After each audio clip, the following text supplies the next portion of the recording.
কৃত্ৰিম বানকলৈ কি ক'ম আজি চাৰিওপিনে কেৱল নলবাৰী চহৰখনত কেৱল পানী পানী পানী মানুহৰ সাধাৰণ মানুহৰ জীৱিকা একদম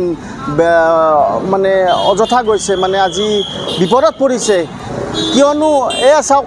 চৰকাৰী বিষয়া আমলাসকলৰ কৌটিটকীয়া নলা নৰ্দমাৰ বৈজ্ঞানিক পদ্ধতি য'ত আমাৰ পানীবোৰ গৈ আছে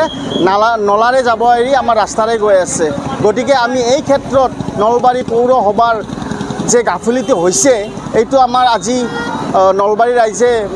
প্ৰমাণ পাইছে যে চাৰিওপিনে পানী অলপ আগতে ইয়াত এখন ভেল চলাইছিল ভেলেৰে মানুহবিলাকক অনা নিয়া কৰিছিল গতিকে আমি আৰু ক'ব লগা নাই ৰাইজে জল জল পট পটকৈ দেখিছে ইয়াৰ নমুনাবোৰ এইখিনিয়ে কিন্তু মোৰ এটাই বেয়া লাগে যে আমি আমাৰ দৰে মধ্যবিত্ত হওক বা দিন হাজিৰা কৰা মানুহ হওক এটা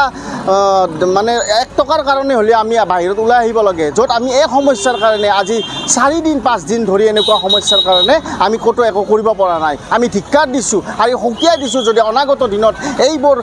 পানীৰ সমস্যা কৃত্ৰিম বানৰ সমস্যা যদি পৌৰসভাই বা চৰকাৰী বিষয়াসকলে চৰকাৰী থকা আমলাসকলে যদি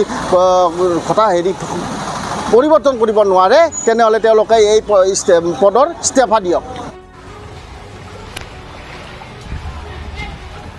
পানী